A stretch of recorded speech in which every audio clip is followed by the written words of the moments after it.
This is day 3 of our ride on the C&O and Gap trails. Check out my day 1 and 2 C&O videos where we ride from DC to Harper's Ferry and then on to Hancock. On day 3, we rode from Hancock to Cumberland. The purpose of this video is to show what the trail is like and things to see along the way. On day 3, we started from the Hancock Motel. Since the Hancock Motel didn't have breakfast and we needed lunch for that day, we stopped at Sheetz in town. Loaded up on sandwiches, got some breakfast sandwiches, and we got going before the sun was up, so headlamps were handy for navigating through town and on the trail that morning. Of the 3 days on the C&O, this day was probably the least interesting, although 3 things are worth pointing out aside from the usual locks along the way. First, just outside of Hancock are the impressive remains of an old cement factory and mining operations from the 1800s. Secondly, 31 miles from the Hancock Motel is the Paw Paw Tunnel. When we arrived in September of 2023, they had just finished renovations and the tunnel was open. Before that, the tunnel had been closed and riders had to hike a bike over the mountain. We were very thankful that the tunnel was open. You'll definitely need a good headlamp to go through the tunnel. Thirdly, and surprisingly, finding the last mile marker on the C&O Trail was not obvious. We wouldn't have found it if we hadn't asked someone where it was. I watched a bunch of videos that folks had made on the C&O Trail and thought the end of the trail was someplace else. I'll show on a map where the last mile marker is. Check out my video on where we stayed on the C&O Trails for more information about hotels and along the way. Okay, let's check out a map and then we'll show some video of what the trail looks like. We started out in Hancock and finished in Cumberland, covering about 62 miles. The trail tended to be more of tire tracks with hard-packed dirt, although there were sections of crushed limestone. There are not many places to stop and get water or food along the way, so plan on carrying what you need. The Paw Paw Tunnel is at the halfway point. The tunnel is 3,000 feet long, more than a half a mile. You really need to walk your bike through the tunnel. When going from east to west along the C&O Trail, the entrance to the tunnel is in a long ravine. After having rid more than 100 miles on flat trails through the woods, this entrance is pretty surprising. Once in the tunnel, you'll need a good headlamp. There are no lights, just what you bring. The path is an old tow path that goes along where the canal would have been, and there's a guardrail between the tow path and where the canal was. From there, it's on to Cumberland, so let's get to the trail. So like I mentioned, we got up before the sun was up, had our headlamps on, stopped at Sheetz, got some breakfast sandwiches. We got some sandwiches for the day for our lunch. We actually sat on the curb there and had breakfast, chatted with some of the employees, and then we were off into town. So we're gonna pick up Main Street, we're gonna go left, and then find Pennsylvania Avenue and take that down to the trail. Headlamps became very useful this day as we were riding through town. With the lighting wasn't so great, we wanted to be seen by traffic and then also at the Paw Paw Tunnel.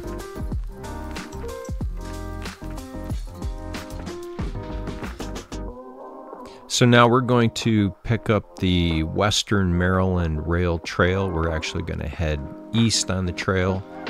There's a place where there's a bridge to cross over the canal right here.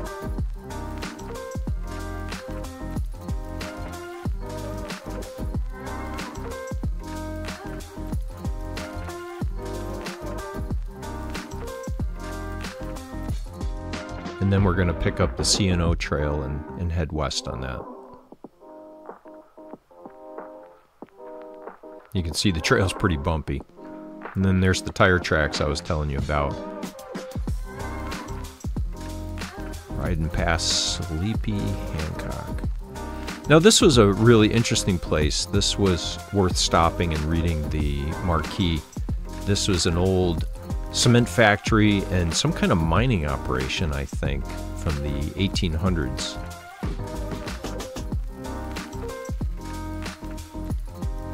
pretty impressive structures.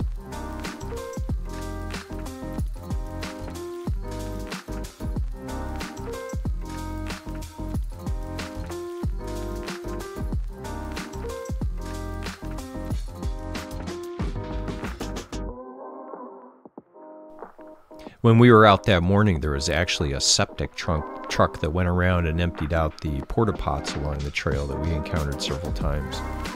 Another lock house. They're always fun to stop and check out.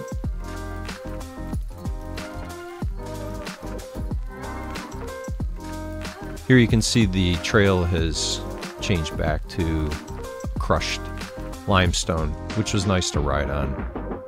The tire tracks are kind of bumpy and had little potholes and had accumulated water. This is a pretty ride up along the Potomac here. You start to notice more hills around, and you wonder, when am I going to have to ride up over those hills?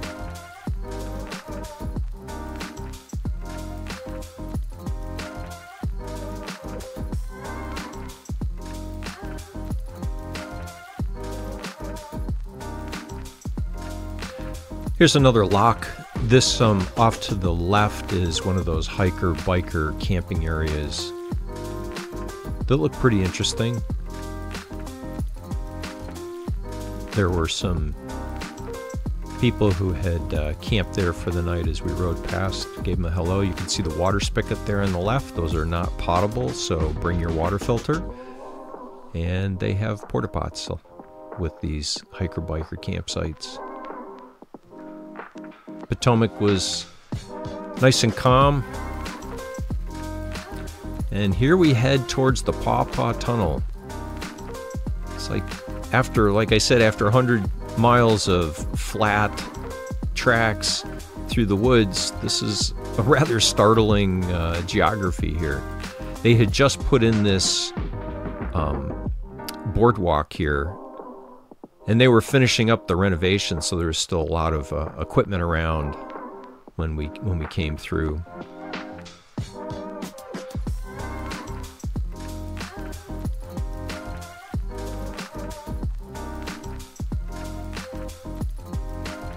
And there's the tunnel. On the on both sides, they had put a lot of pins in the wall to kind of hold rocks in place. So, when you get to the tunnel, you're going to want to put your headlamp on.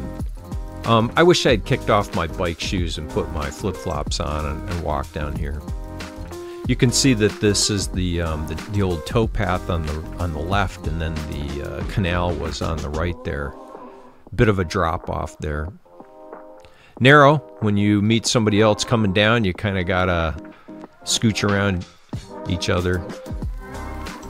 Yeah, you definitely want to walk your bike through here.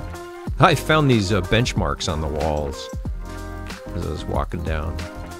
So, like I mentioned, it's more than a half a mile long, so it'll take you a little bit to get through there.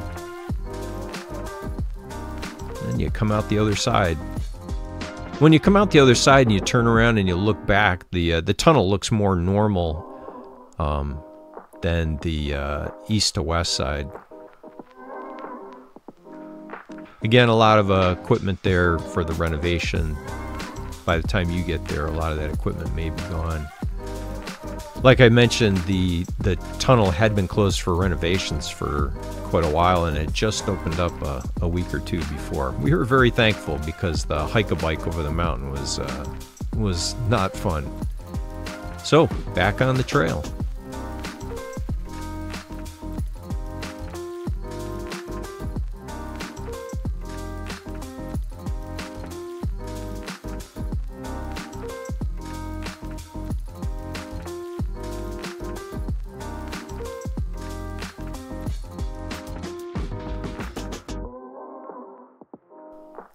From this point on, most of the trail to Cumberland was this 2-tire tracks, some potholes, a little bumpy.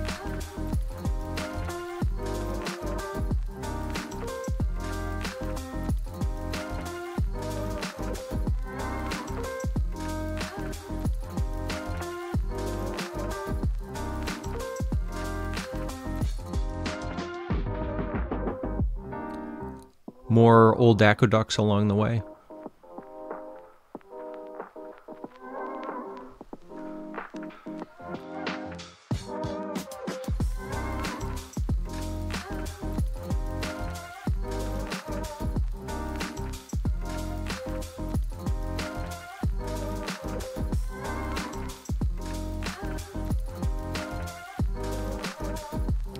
And there's Cumberland.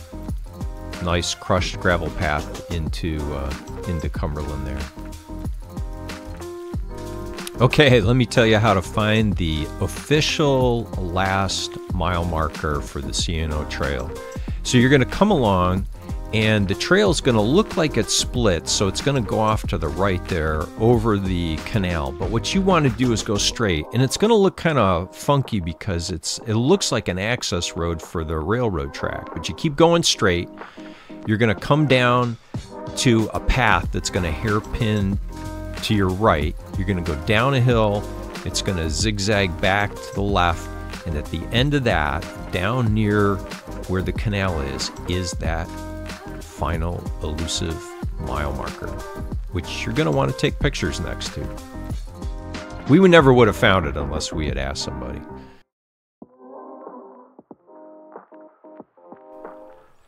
Once we visited the last mile marker for the C&O Trail, we went into town where the Gap Trail starts.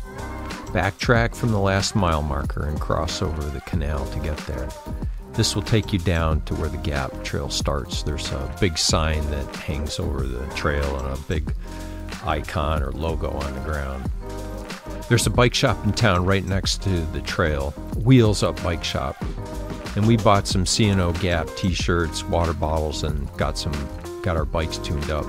My gears are slipping and my buddy got his cleaned and oiled. We stayed at the Ramada Inn. For more details, check out my video on where we stayed along the C&O and Gap trails. So here's the final mile marker. We're about to leave that backtrack up. Once we backtrack up, we cross over the canal and ride down this path, and you can't miss the start of the Gap Trail. It's right down here.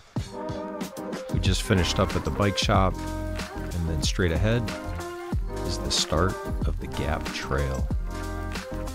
So there you have it, the C&O Trail, 184.5 miles. Hope this series of videos was helpful for you in learning about the trail, what it's like, and what you can see and expect along the way. Check out my day 1 and 2 videos for the C&O Trail, as well as my video on where we stayed along the C&O and Gap trails. If you have any tips for other riders that I failed to cover, please post them in the comments below. If you found the video helpful, hit that like button and consider subscribing. Now, get to the trails.